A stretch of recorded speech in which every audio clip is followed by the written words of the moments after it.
하나님과 정하지 않은 것이에요. 하나님 입장에서 이제 말씀 봤을 때, 이 말씀 반복드리는 이유가 그겁니다. 이게 한 번에 들어왔을 때, 한 번에 들으셨을 때, 확 기억되기보다는, 조금 반복돼서 우리가 기억이 되니까, 정함이 없는 재물은 하나님 입장에서 보면 바로 정해지지 않은 재물, 하나님과 정하지 않은 재물입니다. 하나님이 주셨는데, 그걸 하나님과 논의하지 않은 겁니다. 이건 이렇게 하자, 저건 저렇게 하자라고 정하지 않은 재물이 돼버린 거죠. 근데 이게 정함이 없는 재물이라는 걸 생각해도 또 봤을 때, 이 양이 많으면은 논의해야 되나요? 양이 적으면 논의해야 되나요? 둘 다입니다. 둘 다.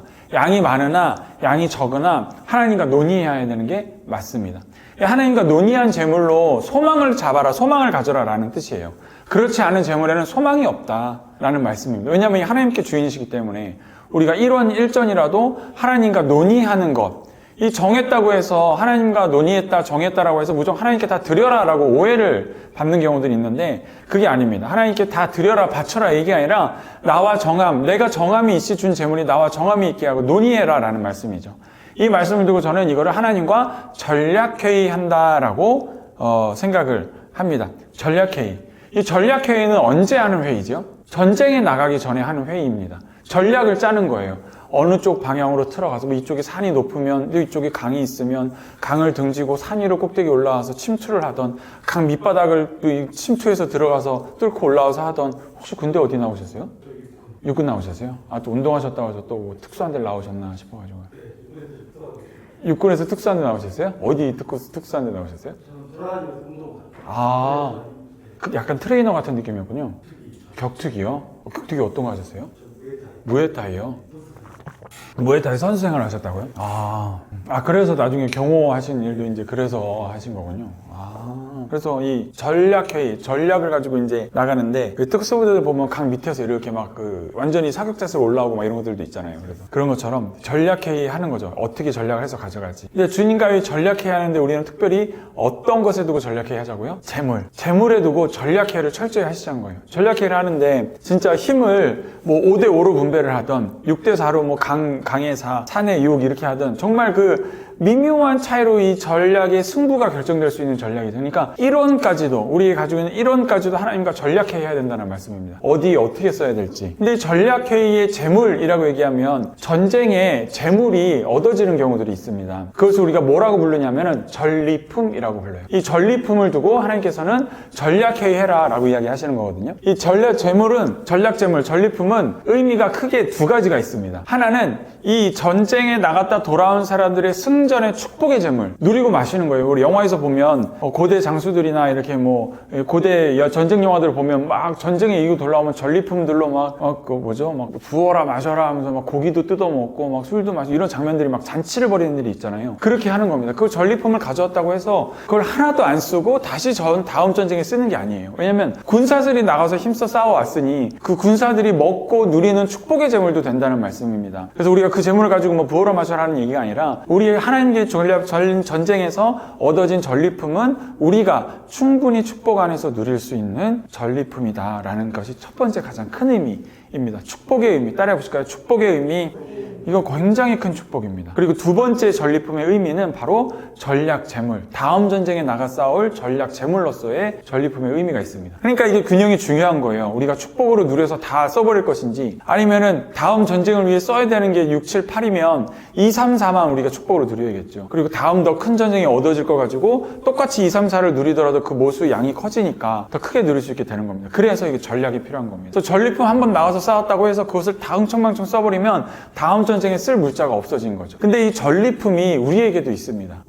우리가 흔히 얘기하길 직장을 뭐라고 표현하죠? 삶의 터전을 전쟁터라고 표현을 합니다. 그리고 독자는 직장은 회사는 전쟁터, 세상은 지옥 이렇게 안 좋은 표현을 쓰기도 해요. 살기 힘들다는 것을 그만큼 표현을 하는 거겠죠. 이 직장이라고 불리는 우리가 사업들을 하시니까 사업체도 사실은 전쟁터와 같은 곳인데 이 전쟁터에서 많은 사람의 우리의 우군과 우리 편을 얻기도 하지만 우리의 재물을 뺏어가는 일들도 많이 일어나게 됩니다. 적과 같은 일이 발생, 갑자기 뭐 고장난다든지, 뭐 비용이 더 들어간 일이 생기다든지, 갑자기 벌금을 낸다든지, 이런 일들이 생겨서 이 전략재물이 탈취당하는 일들이 생기는 거죠. 근데 여기에 또 상황적으로 전략재물이 탈취당하는 일이 있지만, 또 하나, 우리의 욕심과 잘못된 판단 때문에 이 전략재물이 국간에 남아있지 않고, 그대로 사단의 의도에 맞게 뺏겨지는 일들도 일어나는 일이 있다. 라는 전략입니다. 자, 그래서 그런 전략회의를 잘 해야 정함이 있는 재물로 소망을 두라라는 것에 전략회의의 의미가 이제 조금 깨달아지실 겁니다. 그렇게 해야 우리에게 소망이 있는 거예요. 전략재물을 올바로 다스리지 못하면, 하나님과 올바로 논의하지 못하면 다음 전쟁에 쓸 재물도 없고요, 우리가 누릴 축복의 재물도 점점 없어지게 되는 것입니다. 근데 이 전략재물로서의 전리품이 어느 정도 양으로 하나님이 주시는가라는 것이 바로 이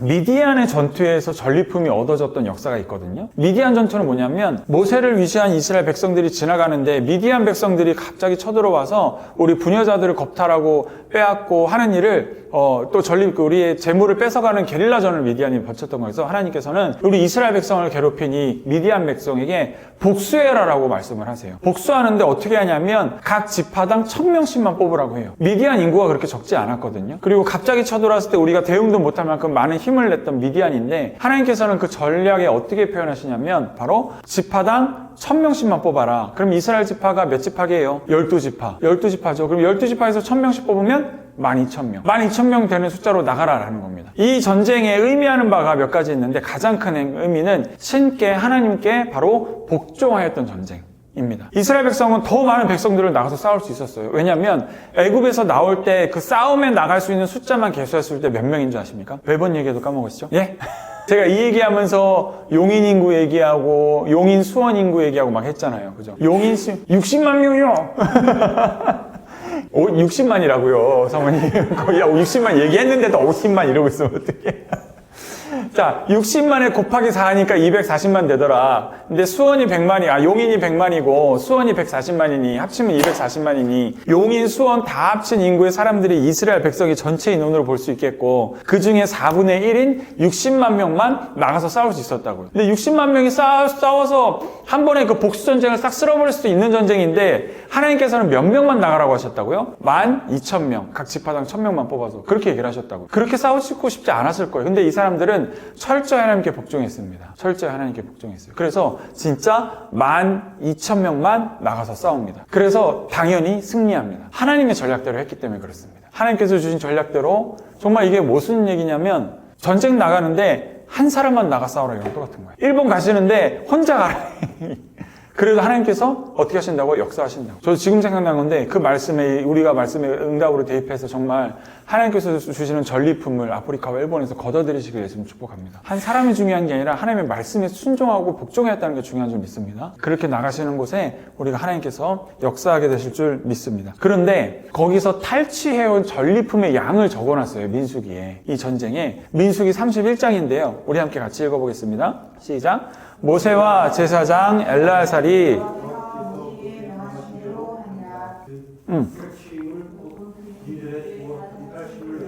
양이 67만 5천이요. 보세요.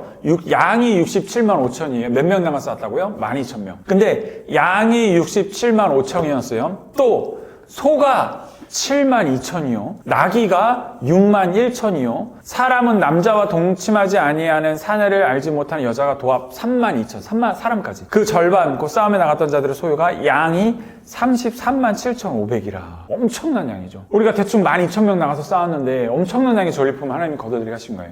이 전리품이 하나님께 어떻게 했을 때? 복종했을 때. 하나님의 순종전쟁이라는 것이 굉장히 중요한 의미를 가지고 있습니다. 미디안 전쟁은. 이런 전략회의, 하나님과 논의하는 전략회의, 하나님이 원하시는 뜻대로 싸워에 나갔을 때 이기는 전략회의를 우리가 하게 된다라는 말씀입니다. 제가 요거를요, 요새 설교 준비하는데 제가 챗 GPT의 도움을 많이 받습니다. 챗 GPT한테 설교 써줘 이게 아니라 그럼 이런 걸 물어본 거예요, 제가. 민수기 31장에 나오는 전리품의 양을 정리를 해줘. 빨리 계산해야 되는 거 막 이렇게 옛날에는 이제 목사님들 막 적어가면서 하셨는데 이제 챗 GPT한테 시키면 돼요. 그래서 사로잡은 사람 15,000명, 이게 숫자로 이렇게 쭉 해가지고 챗 GPT가 써줬어요. 그래서, 그리고 또 그걸 물어봤습니다.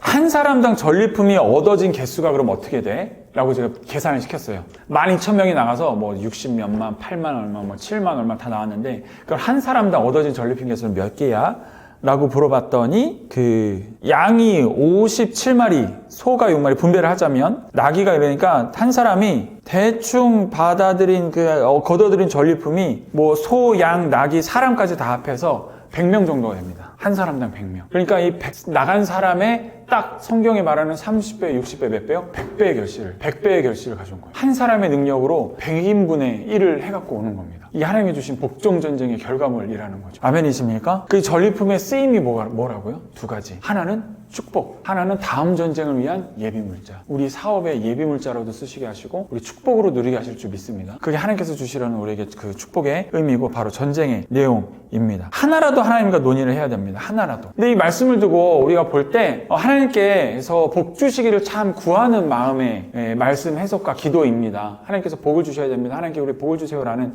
기도와 간절함 있는 말씀 해석이지요. 적용이고. 근데 이 말씀이 참 우리 이 시대에 필요한 말씀이다 라고 생각이 됩니다. 우리 교회야 지금 제가 이렇게 계속 향해서 말씀을 드리니까 주님께서 우리 마음 가운데 이 말씀에 대한 거부감이 없게 하셨지만 일반 교회에서 지금 돈 버는 일에 대해서 우리가 하나님의 축복을 구하는 일에 대해서 이렇게 주일날 설교하면 굉장히 시험 되시는 분들이 많이 있습니다. 돈 밝히는 설교되고 교회 안에 무슨 돈하냐 사업 얘기하냐 일 얘기하냐 이렇게 될 수가 있는 거죠. 근데 이 말씀을 준비하면서 조금 곁다리긴 한데 이 시대에 필요한 말씀이라고 저는 보는 거예요. 논의해야 된다, 전략해야 된다, 1원 한 푼이라도 하나님과 논의하시라. 그리고 제가 지금 말씀 가운데서 그걸 하나님께서 다 달라는 게 아니라 우리 가정에게 우리 사업에 주시는 축복의 의미 이 두 가지를 의미를 짚어드리니까 이 하나님과 논의하라야 되는 거 거부감이 없으시잖아요. 근데 이 거부감이 상당히 지금 생기기 때문에 하나님 앞에 드리기를 많이 걱정하고 주저하는 세대임과 동시에 하나님 앞에 복받기를 굉장히 주저하는 세대다라는 것이 있는 거죠. 그래서 이 말씀이 필요한 것은 지금 우리의 세대가 고기 반찬을 요구하는 시대다라고 저는 말씀을 드려요. 뭐냐면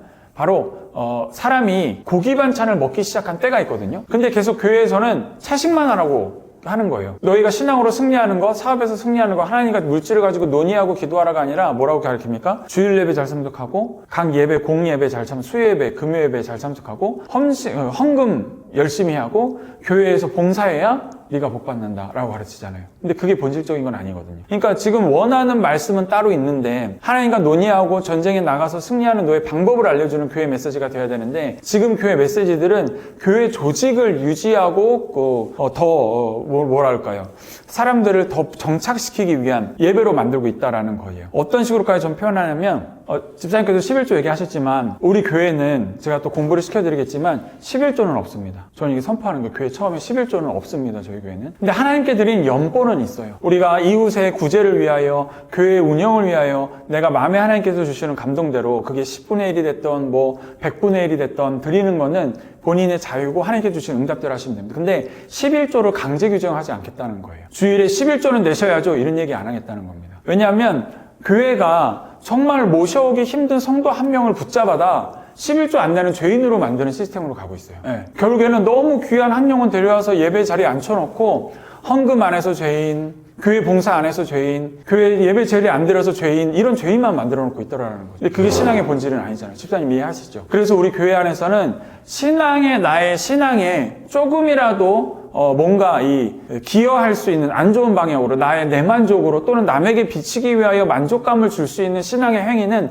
안 하자라는 게 제 취지이고 목표입니다. 금식을 해요. 만약에 그 금식을 하는 것도 내가 하나님 앞에 정말 순전히 금식하는 거 오케이. 그리고 다른 사람 앞에 금식 중보기도 같이 하자는 것도 오케이. 근데 나 금식했어. 이건 안 되는 거예요. 네. 그걸 드러내진 않겠지만 내 마음에라도 나 금식했어. 이건 안 되는 겁니다. 그리고 헌금도 마찬가지입니다. 하나님 앞에 드려서 정말 믿음의 11조로 먼저 드리는 11조로 또 감사의 헌금으로 우리 이웃의 사랑을 위하여 흘려보내기의 마음으로 드리는 거 하나님 앞에 정말 내가 헌금을 드릴 수 있어서 감사합니다 라고 하는 거는 오케이 맞습니다. 근데 내가 헌금했는데 이런 마음에 드는 것들은 아니라는 거죠. 그것을 우리가 잘 단속을 해 나가야 이 교회 안에서도 올바른 메시지가 전해질 수 있다라는 생각이 듭니다.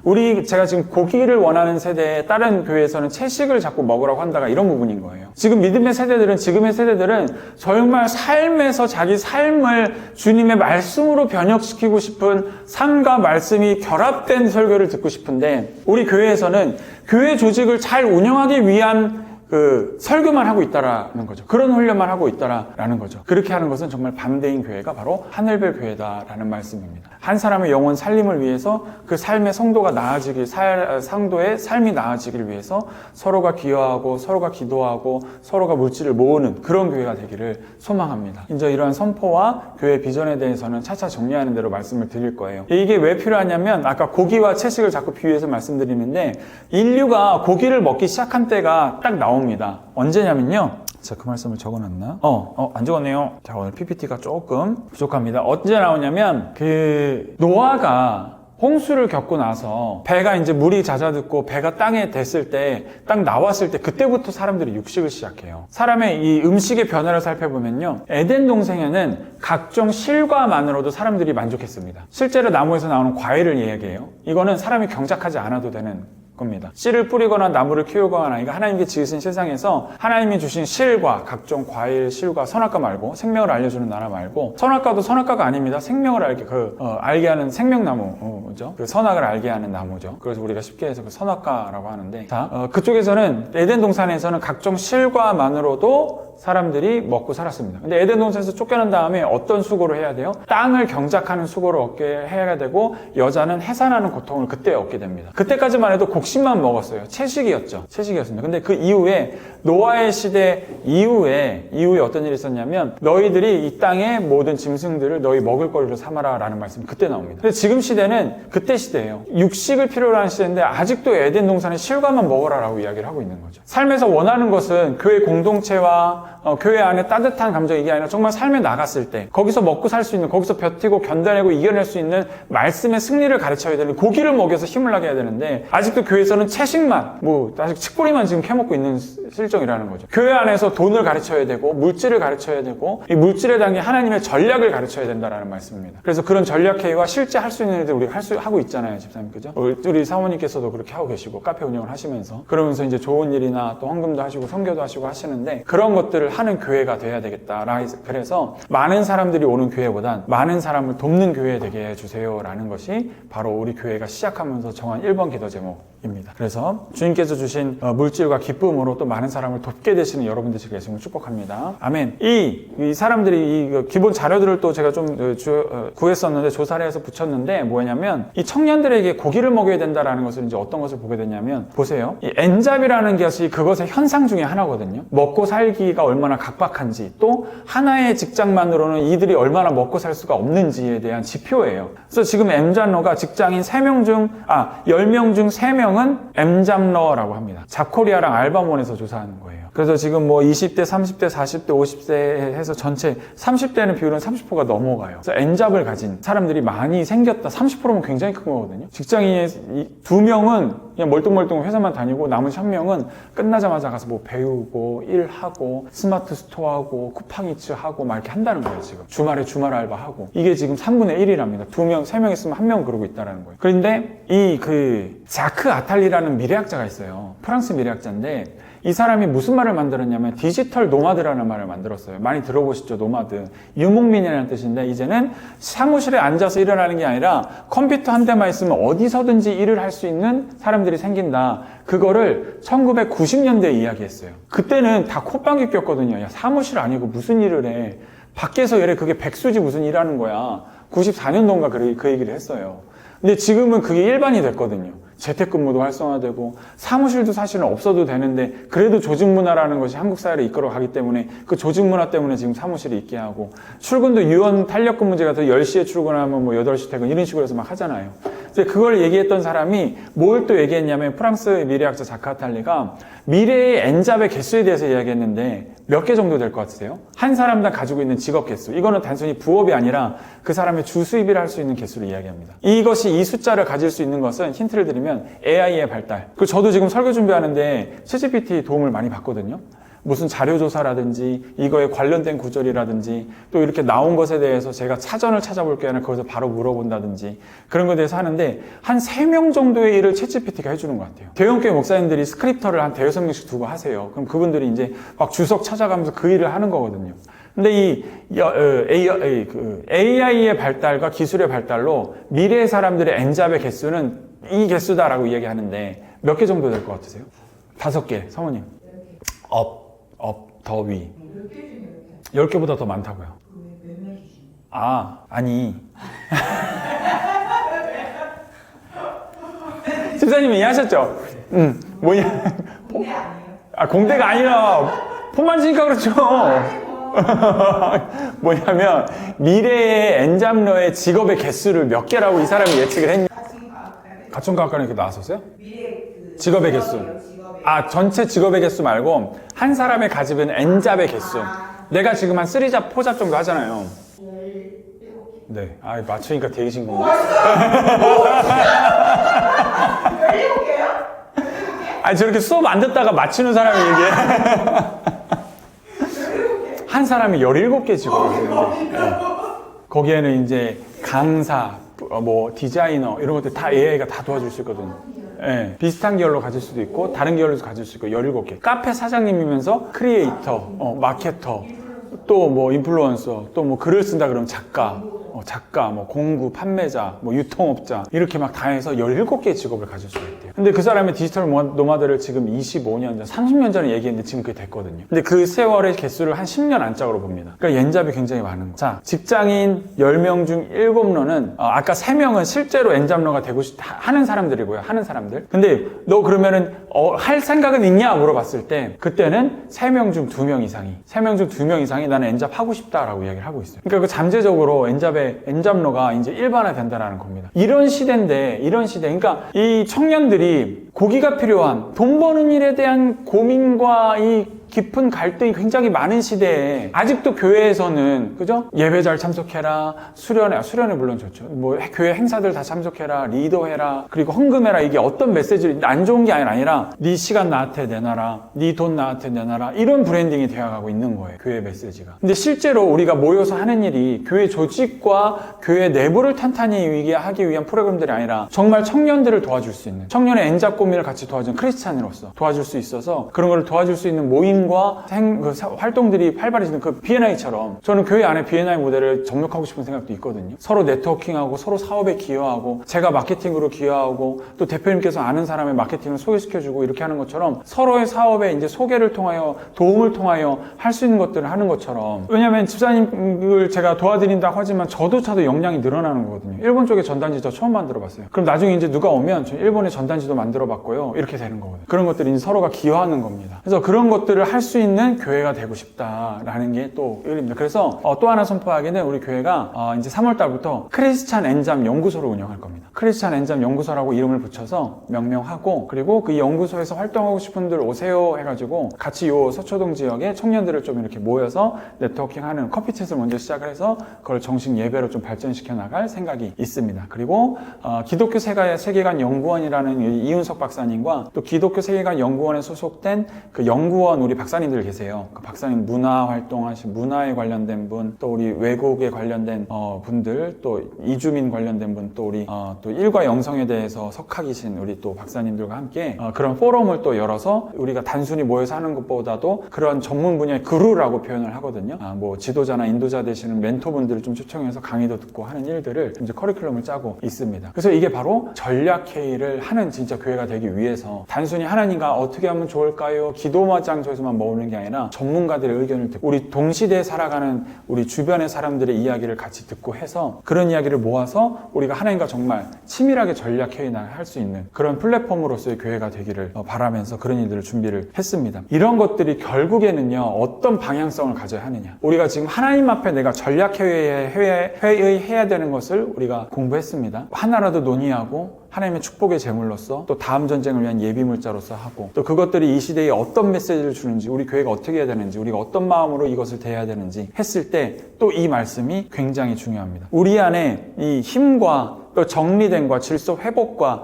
이 힘들을 모아가는 일들이 지금까지 설교였다면 지금 소개시켜드리는 본문은 이 말씀에 힘을 모은 걸 가지고 우리가 어떻게 나가야 되는가. 바로 같이 읽겠습니다. 시작. 그러므로 너희는 가서 모든 민족을 제자로 삼아 아버지와 아들과 성령의 이름으로 세례를 베풀고 내가 너에게 분부한 모든 것을 가르쳐 지키게 하라. 볼지어다 내가 세상 끝날까지 너희와 항상 함께 있으리라 하시니라. 아멘. 이것을 들고 우리는 뭘 해고 나가야 된다고요? 온 세상 끝까지 나가야 된다는 겁니다. 이게 이 마지막 때에 필요한 저에게 맡겨주신 사명입니다. 우리 교회의 사명입니다. 이 시대에 쓰러져가는 물질 때문에, 돈 때문에 이 전략회의 하지 않고 소망이 없는 재물로 정함이 없는 재물을 통하여 절망 가운데 살아가는, 소망의 반대가 절망이죠. 정함이 없는 재물로 소망이 아니라 절망 가운데 살아가고 있는 이 세대에게 우리는 우리가 배운 내용들과 우리가 기도한 내용들과 우리가 아는 내용을 가지고 제자를 삼아야 될 시기입니다. 우리의 전 세대에는 이웃 사랑이라는 말, 하나님 사랑, 이웃 사랑이라는 말로, 왜냐하면 다 못 살았잖아요. 근데 우리가 부흥을 이루었고 그 부흥의 정점기에서 이렇게 지금 이렇게 쇠퇴하는 시기가 돼가 가고 있다라는 거죠. 근데 다시 한번 쇠퇴하며 다시 한번 상승을 하기 위해서는 예전에 그 못 살았을 때 우리가 서로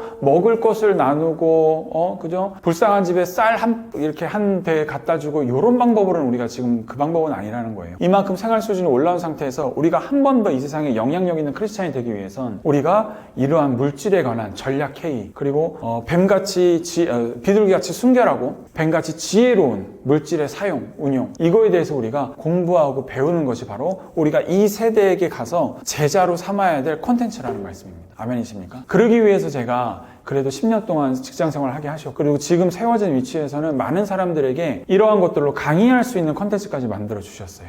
그래서 한 4주 강의짜리도 있고, 또 일반의 사업자들에게 마케팅을 강의할 수 있는 또 역량도 주셨습니다. 그래서 그런 것들을 두고 아버지와 아들과 성령의 이름으로 우리 삼위일체 하나님의 이름으로 세례를 베풀고, 죄사함의 세례, 회개의 세례를 베풀고 그 사람의 삶을 돌이키는 일들을 우리가 함으로 세상 끝날까지 우리와 함께 하시겠다는 하나님의 예수님의 힘을 힘입어 많은 사람들을 살리는 저와 여러분 되시기를 예수님의 이름으로 축복합니다. 아멘. 그게 바로 우리의 사명입니다. 저의 사명이 또 그거이기 때문에 스레드를 통해서 우리 그렇게 좀 활동을 했던 것이고, 우리 김영기 집사님도 계시고 같이 도움을 주셨던 분이 광민정 대표님이세요. 피어앤피스. 또 광민정 대표님과도 미팅을 해서 저희 회사랑 또 업무를 할 수 있는 것을 나눠서 또 하는 걸 시작을 했습니다. 디자이너인데 빨리빨리 잘하시거든요. 되게 안양분이신데. 그래서 미팅을 한번 했고, 또 그렇게 업무로도 또 연결이 돼서 같이 또 일을 하는 일이 됐습니다. 그래서 크리스찬니티를 가지고 우리 하나님의 나라를 위하여 같이 살아가는, 그리고 이런 이 시대에 하나님께서 응당 베풀기를 원하시는 메시지를 가지고 세상을 향하여 말씀으로 승리하는 세대를 일으키는 저와 여러분 되시기를 예수님으로 축복합니다. 기도하겠습니다. 할렐루야. 하나님 감사합니다. 오늘 이 말씀을 함께 봅니다. 우리가 우리 마음과 하나님 관계 가운데서는 전략회의를 튼튼하게 촘촘하게 치밀하게 하게 하시고, 또 이 전략회의한 나의 삶의 축복의 재물, 전쟁에 쓸 재물들을 가지고 나의 삶에 하나님께서 만나게 해주신 여러 가지 일들을 승리하고 성공하고 하는 전쟁의 역사로 남게 하시고, 또 우리가 이런 이야기들을 주님께 주신 사명의 감을 가지고 많은 사람을 주님의 제자로 일으켜 이러한 전략 재물을 훌륭히 운영해낼 수 있는 제자들을 많이 발굴해내고 키울 수 있도록 주님 축복하여 주시옵소서. 먼저는 우리가 그러한 주님의 군사 되게 하여 주시고, 하나님께서 주시는 전략 재물들을 가지고 멋지게 전쟁을 승리해내는 우리들 될 수 있도록 축복 인도하여 주시옵소서. 감사드리며 예수님 이름으로 기도드립니다. 아멘.